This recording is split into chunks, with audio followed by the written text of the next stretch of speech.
आदाब नाजरीन, Saiyaara news TV में आपका खैर मकदम है। आइए देखते हैं कुछ अहम खबरें। दरगाह यूसुफैन नामपल्ली में बारिश का पानी आने की वजह से दरगाह के अंदर काफ़ी पानी जमा हो गया, जिसकी वजह से दरगाह में आए ज़ायरीन और नमाज पढ़ने आए मुसल्लियों को काफ़ी मुश्किलात का सामना करना पड़ा।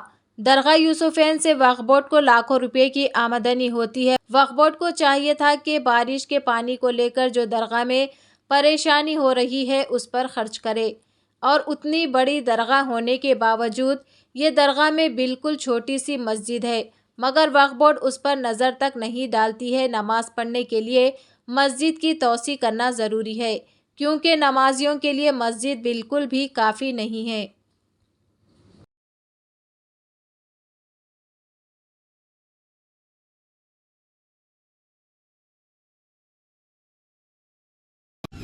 शमशाबाद आरजीआई एयरपोर्ट पर इतवार के रोज़ एक ठोस कार्रवाई में मुसाफिरों की प्रोफाइलिंग और निगरानी की बुनियाद पर कस्टम्स ओहदेदारों ने पहले केस में 2 मुसाफिरों को कुवैत से हैदराबाद पहुंचे थे। इनके पास से 704 ग्राम सोना जब्त किया गया, जिसकी मालियत तकरीबन 42,08,000 रुपये है।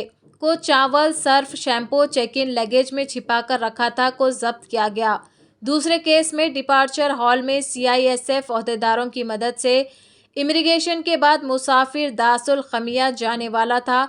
इसके पास से 7,56,000 रुपये गैर मुल्की करेंसी को जब्त किया गया। तीसरे केस में बहरीन से हैदराबाद पहुंचने वाले एक मुसाफिर से 15,000 सिगरेट्स, जिसकी कीमत 2,25,000 थी, को जब्त किया गया। कस्टम ओहदेदारों ने आज ये बात बताई। शमशाबाद जोन डीसीपी के नारायण रेड्डी ने केबी डोडी नदी और ईसी केनाल का मुआयना किया। यहाँ नदी किनाल में पानी का बहाव तेज़ है।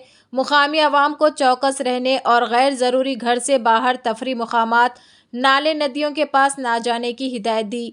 डीसीपी ने बारिश के दौरान बाहर ना निकलने, बरक़ी खंभों, पुराने दरख्त के नीचे ना ठहरने की अवाम से दरख्वास्त की है। जैसा कि आपने देखा नाजरीन, क्या हो रहा है देश और दुनिया में। इस चैनल को सब्सक्राइब करिए, लाइक करिए, शेयर करिए और हमें दीजिए इजाज़त।